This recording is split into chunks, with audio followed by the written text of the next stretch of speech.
Well, hello MGTOW, welcome back. Today we're going to talk a little bit about everything that I've noticed in the manosphere lately. Uh, I may even talk about the protests. I got a little bit of time and I want to put this video together here. So let's get started. Let's start by saying that MGTOW is becoming ever more popular, and what this translates to is we have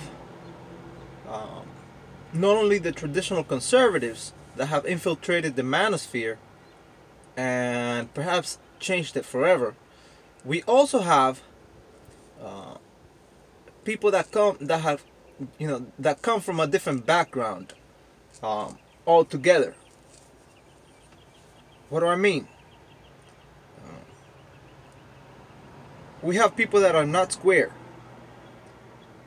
People that used to run the streets, and they have noticed that MGTOW is a thing.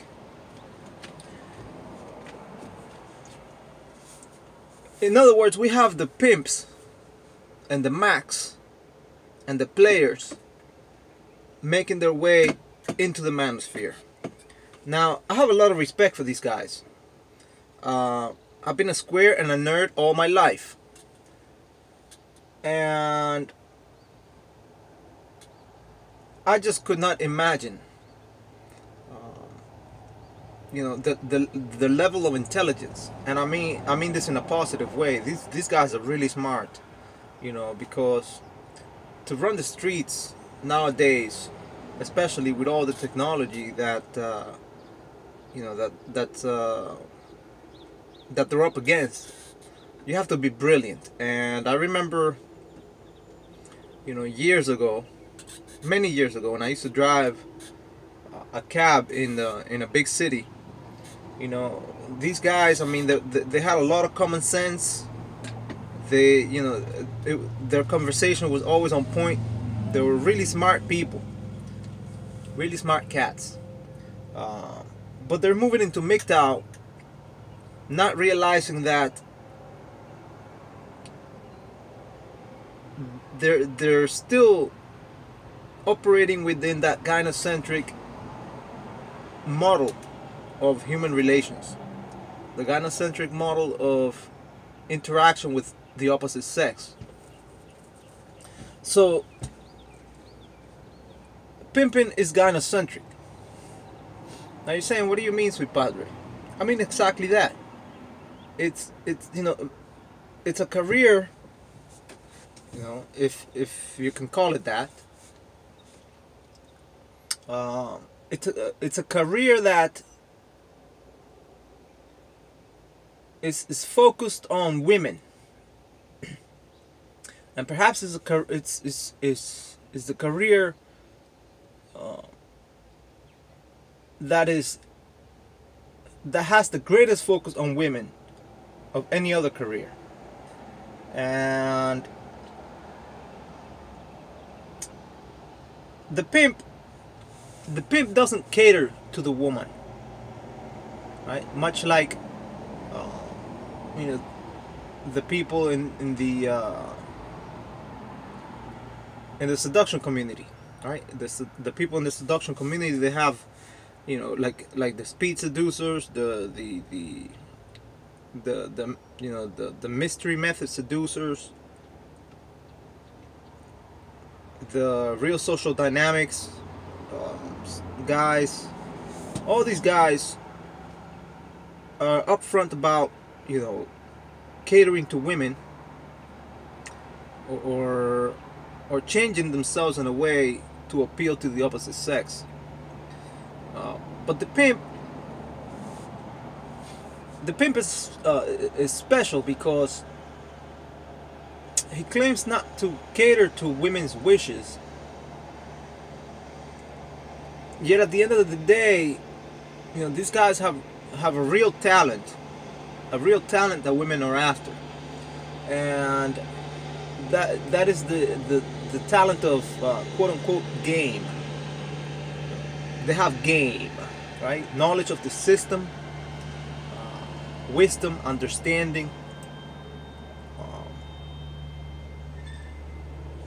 and the conversational skills to persuade a woman into doing things for them. As far as I know, that's what game is, right? So they have game, and the women are willing to pay for this game. They're willing to pay top dollar to have a gentleman come in their lives that that can communicate, that can talk. You know, I myself give a rat's ass about talking. I used to talk to people. I've seen and I've talked to enough people from all over the world, really, for a big portion of my life, and I've had conversations with them. Like I said, I used to drive a cab in a big city. So I'm done talking. I have no interest in meeting any new individuals, for the most part. And I'm lucky that I've figured out some ways to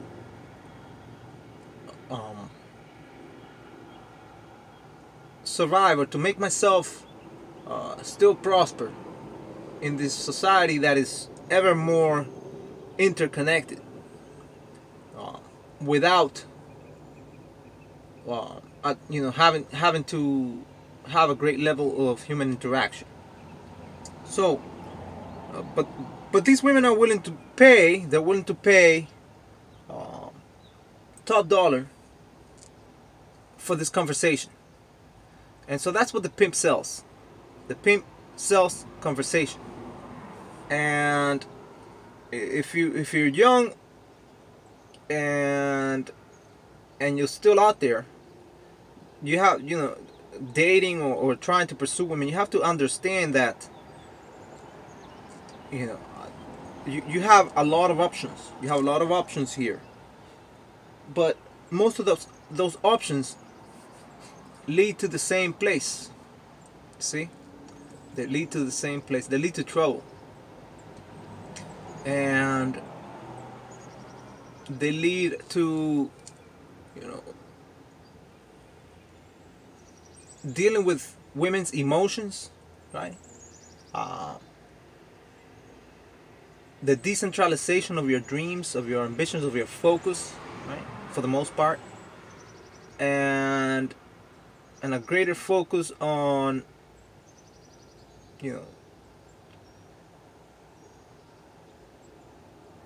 on women, really, a greater focus on other individuals. Now, let's take, for example, the case of a Mac, right? Macking, for what I understand, is different than pimping, because the Mac dresses well, right? He dresses to impress. This is a pretty boy, right? This is the guy that lives on women, right? The gigolo lives off of women. He's got the skills to talk to these girls, to persuade them to give him money, right? And for as long as she's staying with him, or rather for as long as she's paying him to stay with him, she's staying. So if she's paying, she's staying, right? As the saying goes. So that's, in a short note, what macking is. He builds up these women, right? He's kind of like a friend, a coach, right? He can grab a tramp and turn it into a champ, right? That's macking, right? You can grab a Mac, can come across a fat girl that nobody wants, and have her build a career, right? Have her see the better part of herself, have her improve herself, and collect 15% of whatever profit she makes, right? And if he has, say, 5 women in in his stable or his roster, then he's collecting 15% of the income of all these 5 women, which can add up depending on it can add up very quickly, especially if if he managed to build them up to a point where they become high performers. So we have all these individuals, right? We have all these individuals, but at the end of the day, all these guys are sacrificing themselves to the altar of gynocentrism.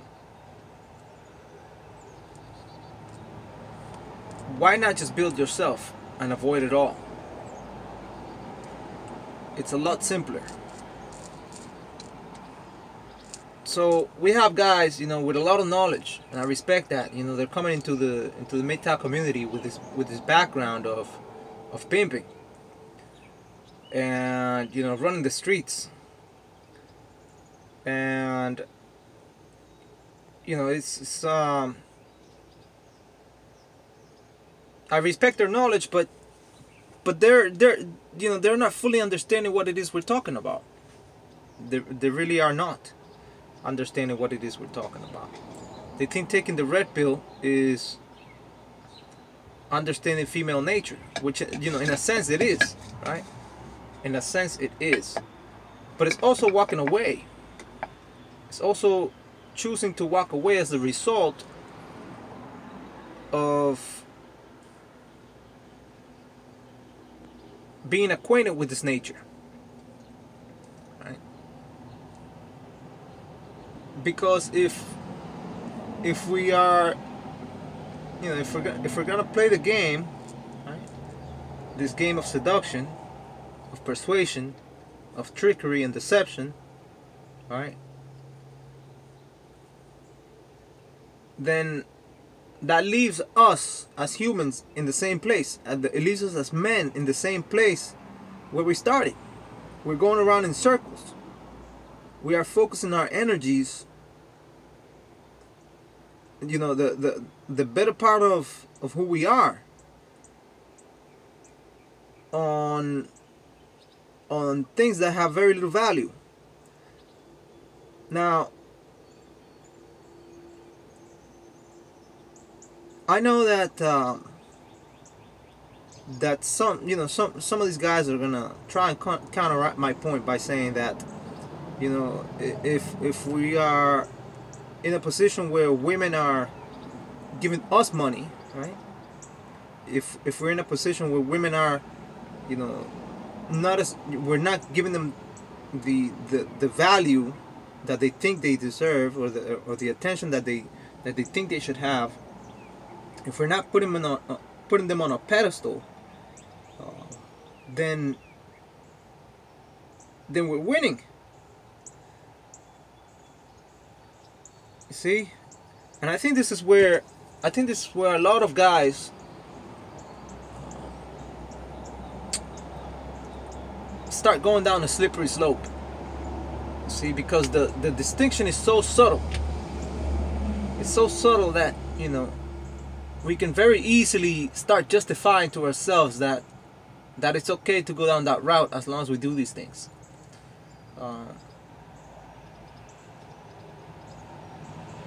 But like I said, I've been a nerd for most of my life, and I have real respect for these guys, because I could perhaps never fully be a pimp if I wanted to, simply because I haven't, I don't have the street smarts.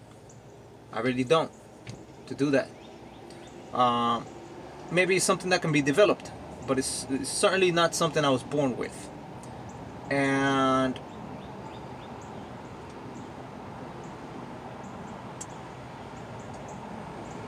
I'm gonna throw my way of thinking as a square onto this, right?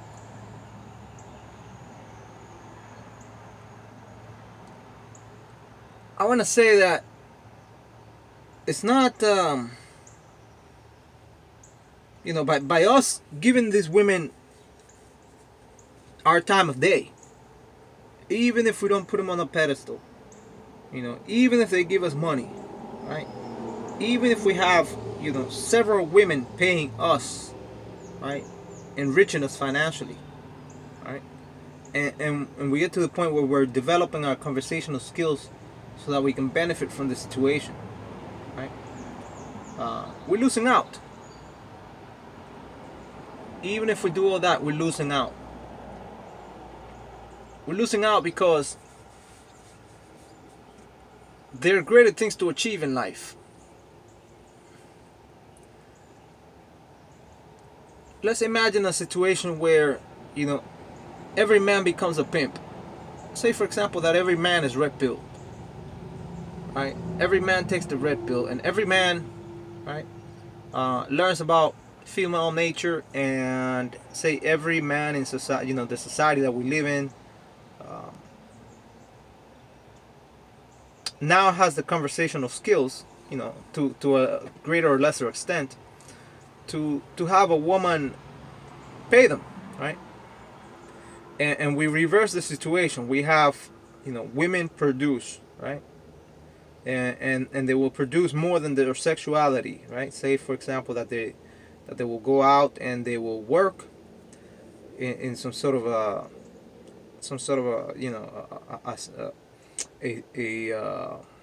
a legitimate environment, and they will come home and they will dump their funds onto a man's coffers, right? And he will just stay home and or do as he wishes, right, throughout his day.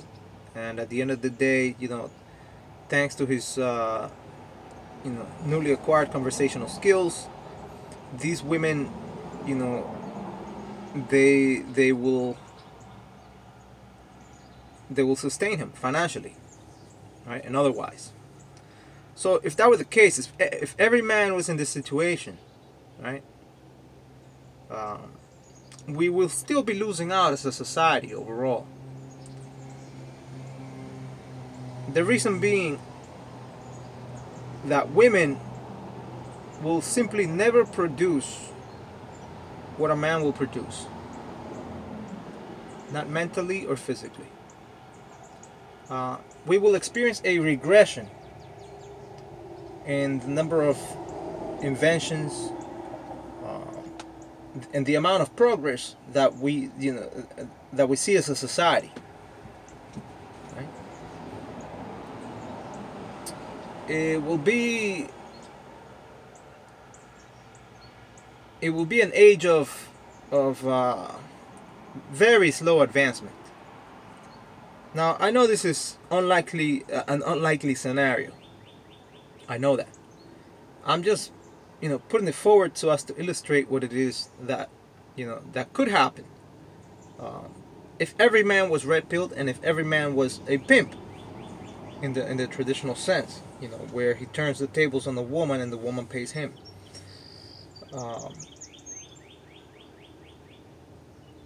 The reality is that, conversation does rule the nation, but only to a certain extent. There are people out here that have very few conversational skills. For whatever reason, they haven't developed their conversational skills.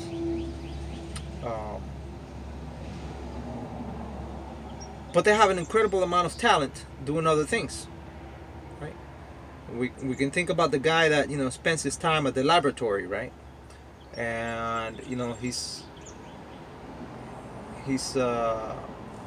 advancing science, right, or advancing technology, so that we all may benefit. The engineer, we can think of him too, right? The guy that helps build a better infrastructure, electronic infrastructure or physical infrastructure, right? And that guy is not a social butterfly, and yet society benefits immensely from his labor. You see? Uh, so it's not it's not as important. It's not as important that we refocus our energies and our time to dealing with women, even if we're in a position to talk to them in a way that that could benefit us financially, at an individual level. Simply because we can produce so much more uh, just by being our best selves. So, MGTOW is not brain surgery. It really is not brain surgery. And like I said, I have a lot of respect for these guys. Some of them, are building their channels, to an unprecedented rate, right? At an unprecedented rate. But that's because there's a real hunger out here for knowledge of the female mentality, and guys have been in the dark for so long about female nature that if they come across a channel where there's a pimp, right, that has managed to not just make it work for himself, but have women give him money, then that sounds like it'll be honey, right? It's music to his ears. But in my opinion, it's best to avoid all that and to develop yourself by yourself individually, as a human being, and enjoy the fruits of your labor without any interaction with people who historically have had very little to offer to society. And if you think about the plight of women, not just throughout history but throughout space, right? You have to think, why did they find themselves in that situation? Why did women find themselves in that situation, right? Given the fact that men were willing to let them participate in the creation of a better society, and to give them everything, right? Why did they find themselves in a subordinate position, right? Not just here, but in China, Latin America, virtually every continent of the world. They found themselves in a position where they were they weren't considered first-rate citizens. There was some of that for sure in the past, right? But we have to ask, why did they find themselves there? And I believe the reason is that female nature did not permit them to become much more than that. Their nature as women did not permit them to become much more than that. And the Arabs found that out. Western Europeans found that out. Eastern men found that out. In Latin America they found that out. So why are we throwing away the knowledge of our ancestors and trying to reinvent the wheel, putting women in positions where they shouldn't be? And I'm not talking about sexual positions here. So pimping is gynocentric, and what we're talking about here in the MGTOW community is a move away from gynocentrism so that we can live better lives, so that we can develop society into, to the point where, that it hasn't even been imagined, that we can develop to, develop it too, right? So that collectively we can build a future that's much better than anything we've seen in the past.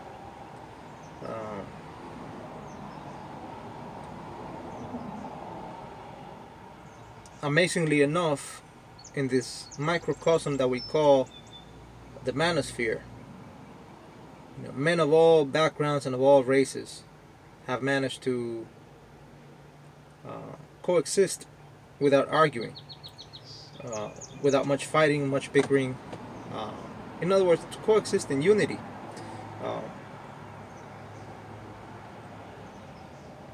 Up until the point where the people that are catering to women infiltrated this space, and now we see some, some drama going on in the manosphere.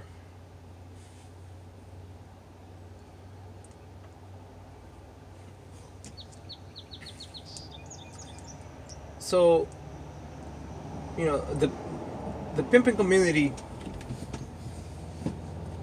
has been infiltrated. I'm not talking about the MGTOW community now. I'm talking about the pimp community, right?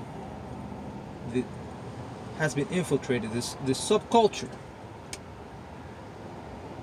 of pimping has been infiltrated. And if we look at movies,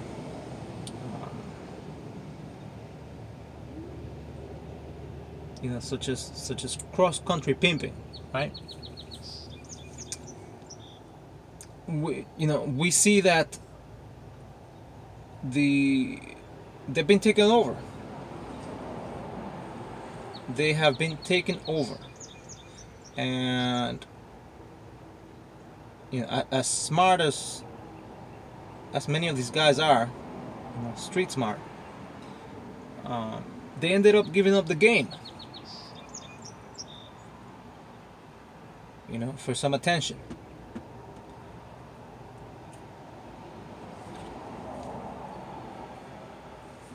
I'm talking about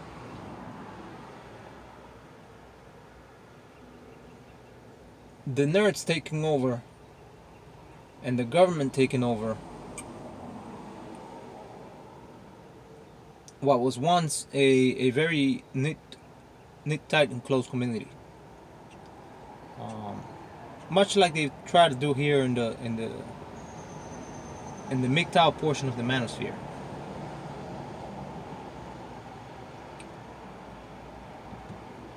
It's gotten to the point where, a guy that decides to start a career as a pimp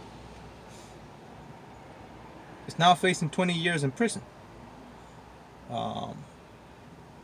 for quote-unquote human trafficking. Right? That is what the feminist movement has done to that community. The feminist movement has destroyed the pimping community. It has destroyed the PUA community. To the point where only, very few guys are able to, call themselves seducers openly. Right? And they are sure hell bent on destroying the MGTOW community too.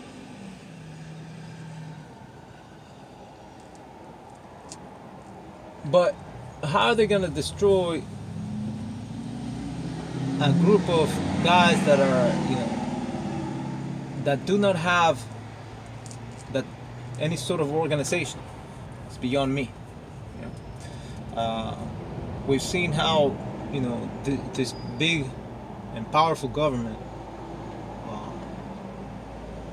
to which we are all subjects,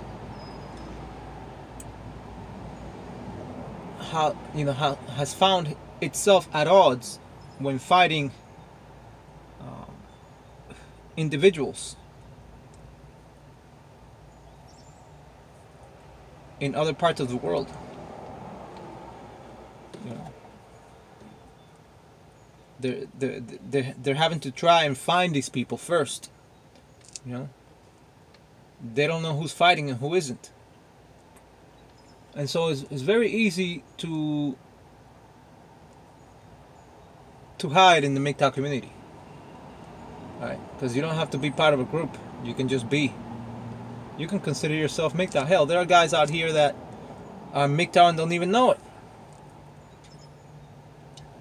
And in that, you know, in their own little world, right, in their own individual world, not little world, in their own individual world, they're going against the system. And they're going against the system. And who can stop them? Who can stop a guy from not buying anything for a woman, you know? It'll take some serious breaching of his privacy to force him, right, to purchase something for a woman, you know. And you know, through the tax system is being done to a certain extent, but these guys aren't volunteering. They really are not volunteering. And you know, when they find out about female nature consciously, they'll be going for good, and the system will collapse. The system as we know it will collapse, and this is going to yield to the birth of a new society, a society in which, you know, men will be free from having to cater to the needs of women.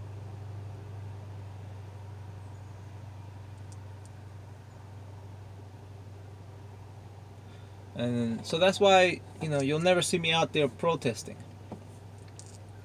You'll never see me out there protesting, because the individual can be much more and can do much more by just focusing on himself. Save yourself and let the rest of the world burn, and you'll be alright.